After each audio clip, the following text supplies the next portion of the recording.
இந்த எபிசோட்ல நாம சண்முகபிரன் இயக்கத்தில் வெளிவந்திருக்கிற லவ் மேரேஜ் படத்தை பற்றி தான் பார்க்க போகிறோம். இந்த படத்தோட கதை பற்றி பார்த்தோம்னா, உசிலம்பட்டியில் வாழ்ந்து வரும் விக்ரம் பிரபு 33 வயதான நிலையில் திருமணம் நடக்காமல் இருக்குது. இவருக்கு எந்த பொண்ணும் அமையாததால் இவரது உறவினர்கள், ஊர்க்காரர்கள் அனைவரும் எப்பொழுது திருமணம் என்று கேட்டுக்கொண்டே இருக்காங்க. இந்நிலையில் கோபிச்செட்டிப்பாளையத்தில் இருக்கும் நாயகி சுஸ்மிதாவை விக்ரம் பிரபு பெற்றோர்கள் நிச்சயம் செய்கிறாங்க.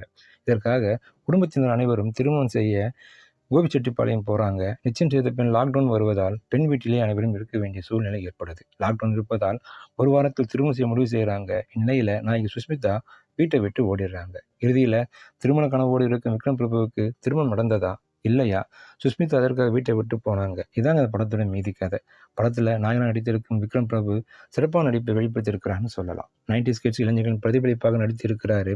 பெண் பார்க்க செல்வது, பெண்ணுடன் பேச தயங்குவது என கவனத்தை ஈர்த்திருக்காரு. நாயகன் நடித்திருக்கும் சுஸ்மிதா அமிதா நடிப்பை கொடுத்திருக்காங்கன்னு சொல்லலாம். மற்றொரு நாயகன் நடித்திருக்கும் மீனாட்சி தினேஷ் துரு நடிப்பால் ரசிகர்களை கவர்ந்திருக்காங்க. விக்ரம் பிரபுடன் இவர் பேசும் காட்சிகள் ரசிக்கும்படி அமைஞ்சிருக்கு. அருள்தாஸ், ரமேஷ் திலக், முருகானந்தம் ஆகியோர் ஆங்காங்கே சிரிக்க வைத்திருக்காங்க. கஜராஜ், கோடாங்கி வடிவேலு, வின்னர் ராமச்சந்திரன் ஆகியோர் நடிப்பு திரைக்கதை ஓட்டத்திற்கு பெரிதும் உதவி இருக்குன்னு சொல்லலாம். சான்றோடன் இசையில் பாடல்கள் அனைத்தும் கேட்கும் ரகமாக இருக்கு.